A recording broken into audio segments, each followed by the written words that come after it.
Let's learn some vocabulary words in Igbo. Please, biko, biko. Water, mmiri, mmiri. Come, bia, bia. Go, gawa, gawa.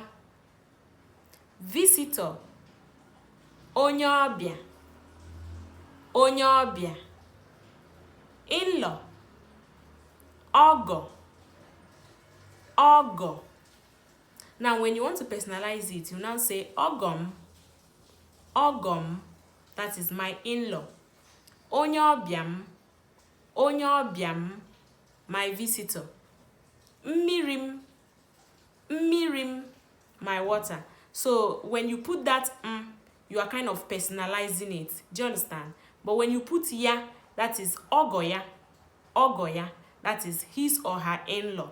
Remember that ya represents he or she. So ogoya, onye ọbịa ya.